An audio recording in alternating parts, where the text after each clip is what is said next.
The following podcast is an Enticing Media production. Where the Nell have you been?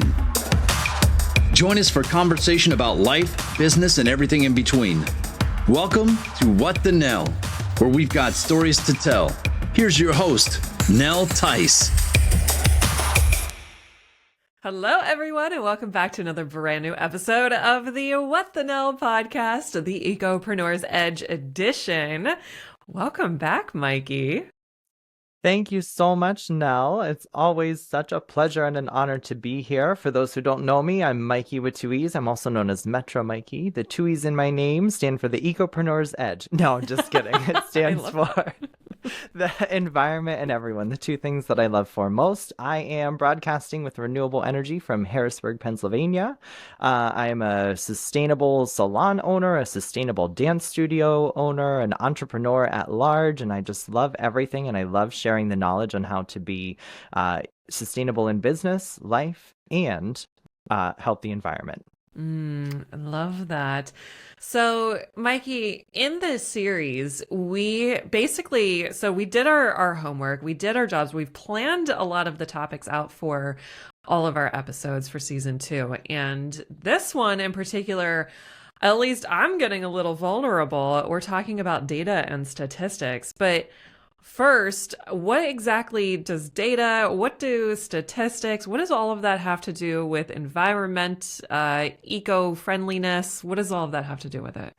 So we're tying this into a couple different things. We are certainly aware at this point in 2025, when we're recording, that data can help manage just about everything in our global economic infrastructure. That we've seen studies on how it can improve parking in New York City. We have seen studies on how it can improve robotics in agriculture to help grow more sustainable, less pesticide-laden, less herbicide-laden food. We have seen obviously large language models like ChatGPT and Gemini and all the other things that are out there. So we certainly understand how data can be helpful, and we have an entire, other philosophy, if you will, dedicated to statistics as mathematicians. But we also are hosting podcasts. So we're going to bring it home and figure out how data and statistics are not only helping the environment at large, literally every person in business hoping to create a sustainable business, but also how it's, helping influence us and the decisions that we're making. And maybe we can inspire some people to start their own podcast in 2025 as well. We love that. We also know people that can help you produce your podcast. So, that is definitely worthy of talking about. So, yes, when you're looking at your business, I've heard people talk about, if you don't know a number off the top of your head, then you're probably lagging behind in some area of your business. But yes, you have to absolutely use data and statistics and analytics and all of the things to help you understand where to go in your business. Now, same goes with podcasting. It's interesting because depending on, and this is like everything else, depending on where you look for your statistics and your data, you will get very different numbers. So, okay, full disclosure, I used to use a platform called BCAST that I would upload this podcast to, episodes to, and they have since changed to, I think it's Cast Plus now. I am no longer with them. So I switched over to the hosting platform Libsyn. Libsyn handles their statistics a lot differently than BCAST does. Had I stayed on BCAST's platform, now Cast Plus, I should probably have about 200,000 episode downloads by now. At least that's what they would have reported to me on if I would have stayed on the trend that I was on. Now that I am with Libsyn, because there's a specific IAB, it's called reporting, and that is an algorithm, basically. So it's telling me that I have all-time downloads of 2,360. Mikey, tell me how one platform can report. At the time that I left, I had 100,000 downloads.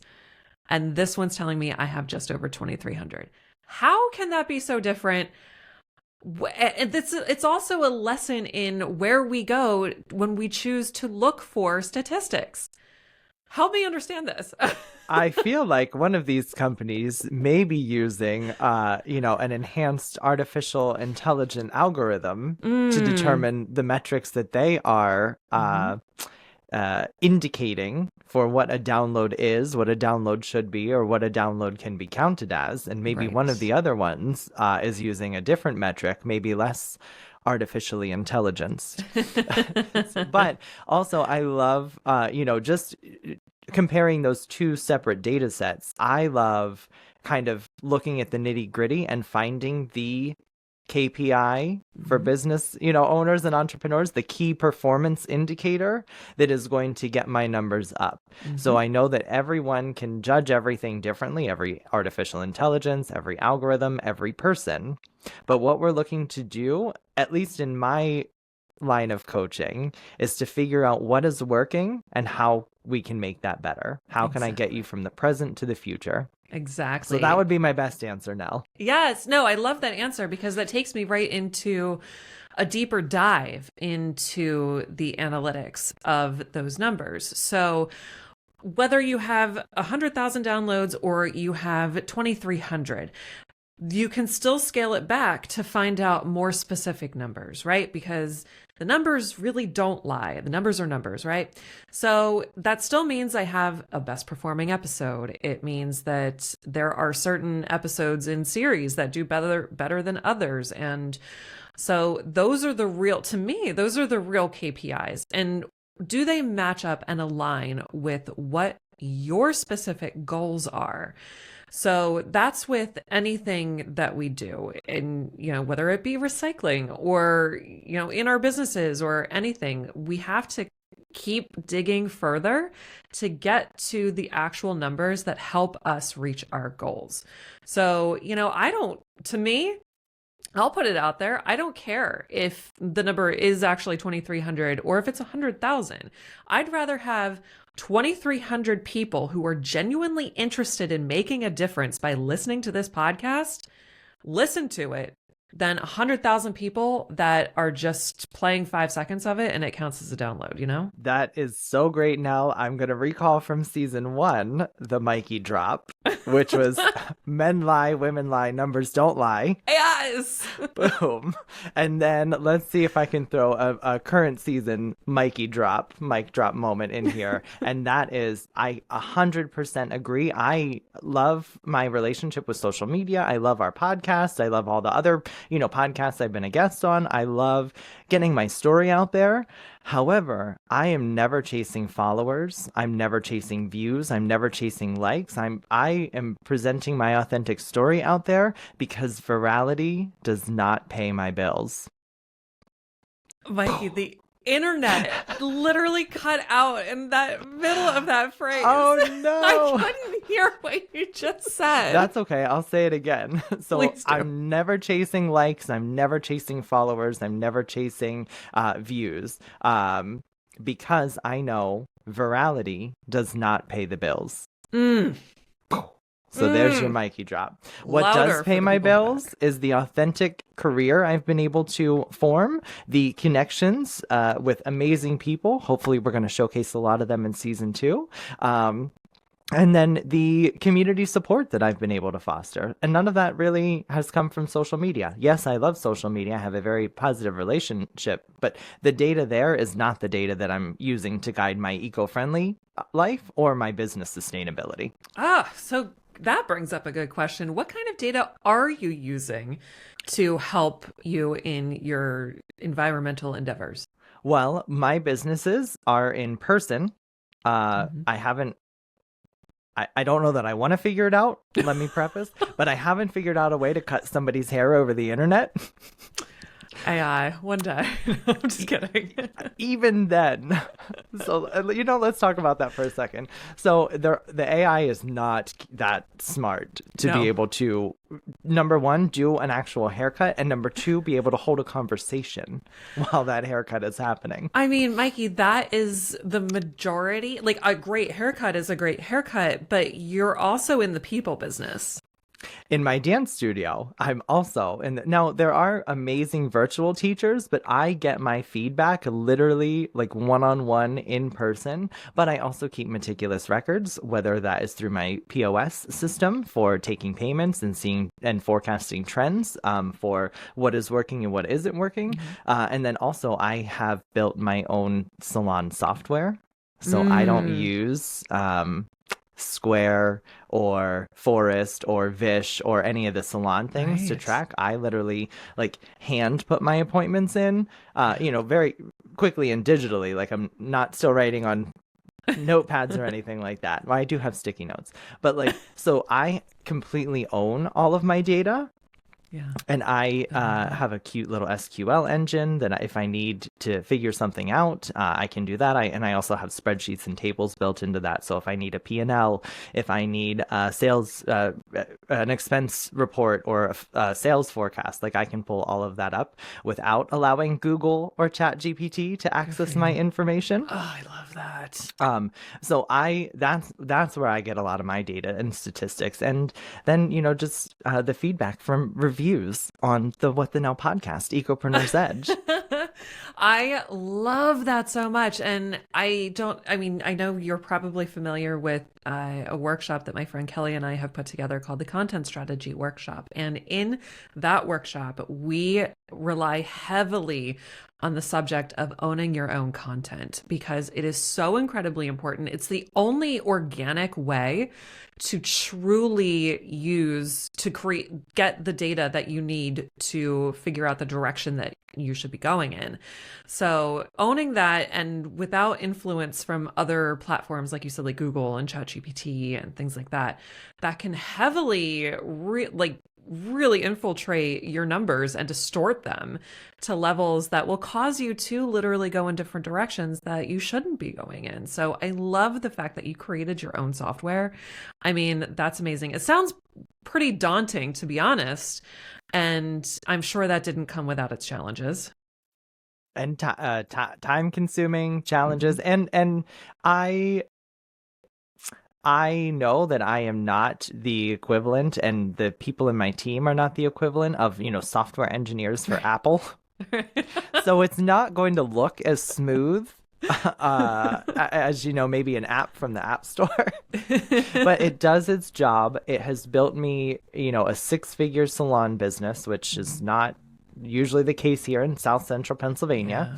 Yeah. And it's given me the freedom to do what I'm doing, stay in my own lane, and not have to be influenced by outside factors. I love that. And I love the fact that you said it doesn't look like an app from the App Store, which I think a lot of times plays a real part in why we decide to use platforms that we do. Does it look good? Does it look like something I can understand? Is it pretty? Do I like the colors? I mean, if you think about the number one reason why women in particular buy a wine is because of the label. And that happens. It's all marketing and, front-facing stuff when we choose to buy things. We need to start looking past what things look like on the outside. It's really, how do they perform on the inside? I don't know how to stress that enough, but if we can get past that aesthetic point of view into what we're using to help us succeed in our businesses, I think that would be really helpful. I'm not saying that I don't want my website to look like an app for an app store. No. And I don't mean your website. I know. But there is, something to be said about like the authentic thing that I've been able to create versus just needing or wanting something for the sake of like consumerism. Yeah, that's a huge part of it. And I think that's what gets us into trouble a lot of times, even when we're on the path of wanting to be environmentally friendly. We all succumb to that pressure sometimes of, oh, I want the new shiny thing, or, it that hits home. And it's really hard to develop that thick skin for, no, this isn't going to serve the greater purpose and what I'm trying to do here. So anyway, I think that was a little bit of a tangent. So more data and statistics. Now, I don't necessarily have the, what's the average length of time that someone listens to an episode or anything like that. But I do have here a statistic from Listen Notes, which is a very popular data and statistics reporting platform for podcasts. Apparently, we are in the top 10% out of just over 3.4 million podcasts globally. Wow, that's so crazy. I mean, What the Nell has 145 episodes, which, by the way, blows most podcasts out of the water as far as consistency goes. Most podcasts don't make it past episode 8.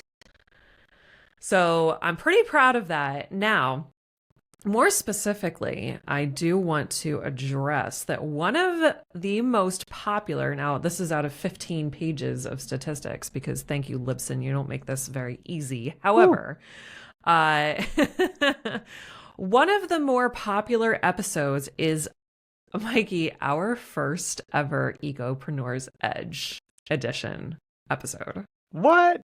Yeah, it's pretty crazy. So right now, at least that I can see, the most popular one as far as downloads goes that I have is Why Hustle Culture Doesn't Work and How to, I don't even remember the name of the title.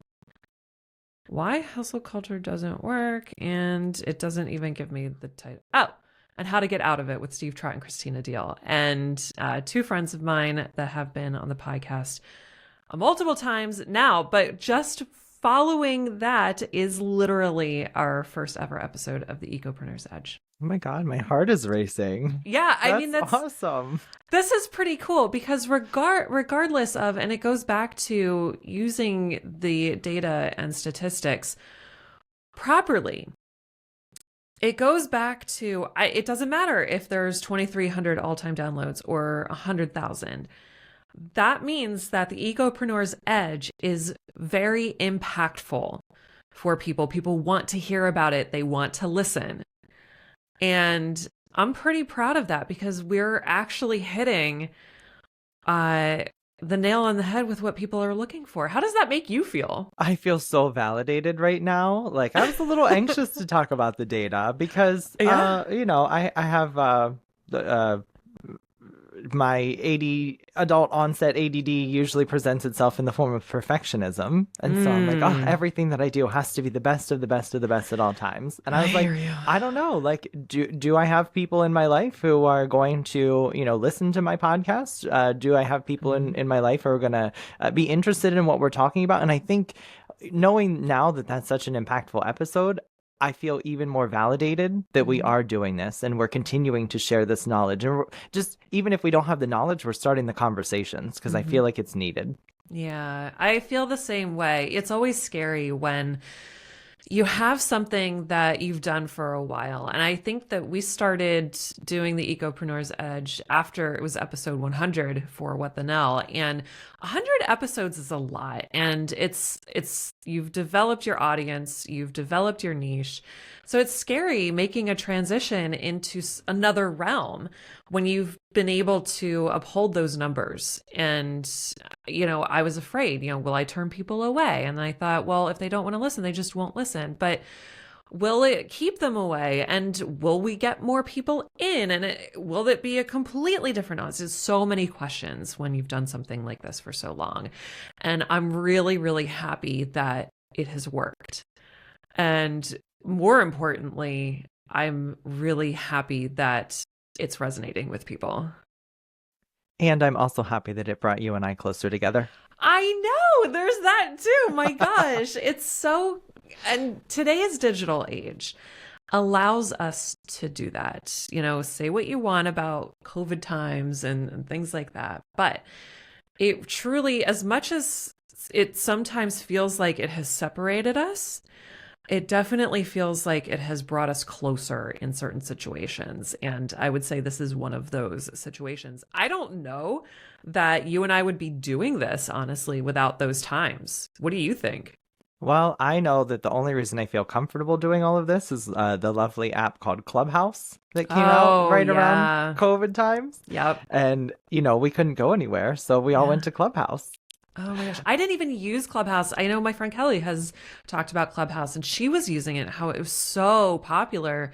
And I was still in my 9 to 5 grind during those times. So I feel like I'm a late bloomer. But that led me into the networking and connections that I found digitally from Yeah. people who I most likely never would have run into, Yeah. in my whole life. And that Absolutely. transitioned into, feeling more comfortable on social media, continuing to grow the digital connections that I had formed, which then led me into like my first live production for a hairstyling brand from Italy. Super amazing company, packaging on point, product formulations on point, natural ingredients, vegan ingredients. They actually test their water for nickel, and they Mm. ozonate it so that it actually. But I was able to be on video as Yeah. a production host Mhm. on that, and then that led to Green Beauty Community Foundation, and it led to everything. And now here I am on the Ecopreneur's Edge.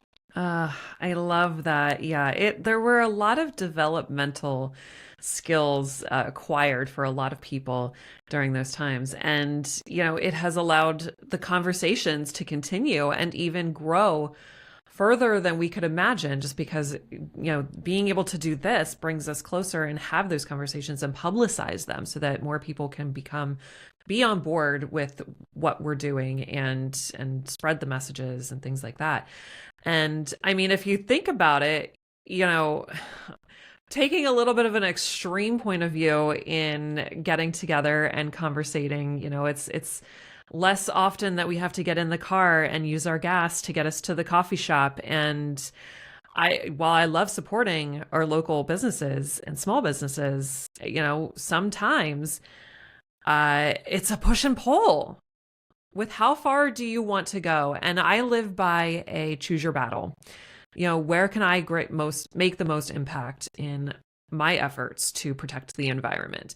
I will absolutely go and have coffee. I'll go have lunch and I'll meet people and do that. But this is also helping in my sustainability practices. I don't know what your thoughts are on that, but that's where I kind of land. No, I love that too. I think that there are definitely times and places, and I am a little spoiled to live in Harrisburg and have the close surrounding areas, because for me, almost anything that I require is like a 3 to 5 mile bike ride max. So like Yeah. I can still go places, and like I bicycle commuted to work for like 5 years ish. I can't imagine the reduction in my carbon footprint, plus Right. the added benefits to my cardiovascular health and mental health from doing that too.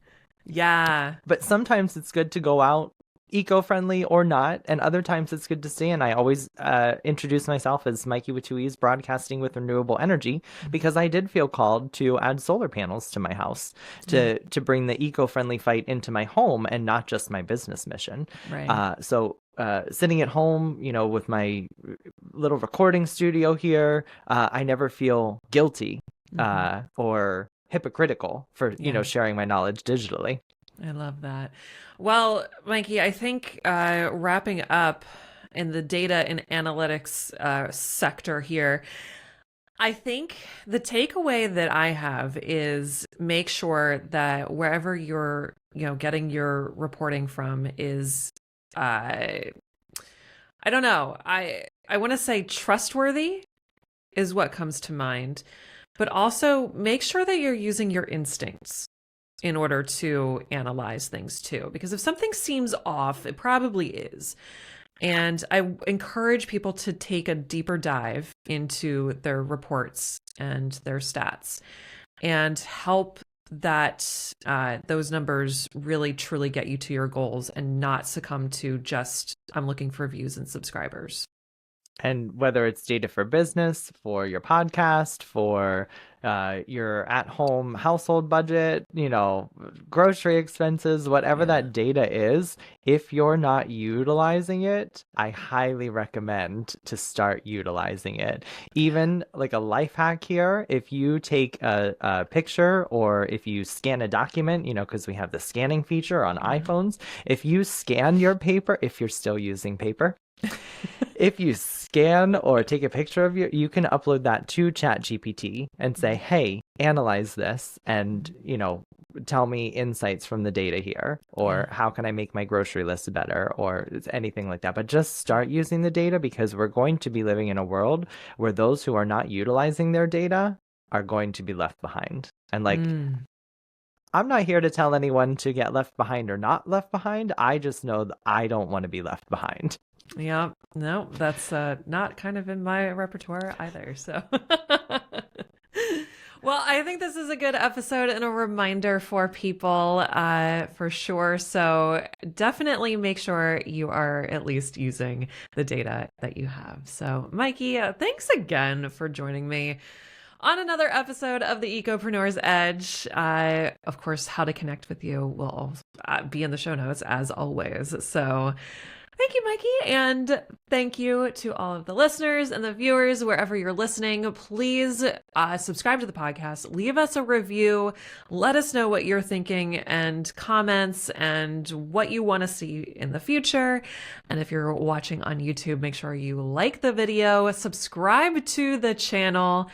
And as always, thank you so much. I will catch you on the next one. To learn more about how to tell your story, connect with Nell at enticingmedia.com. That's ENTICEING media.com. Thanks for listening to the What the Nell podcast.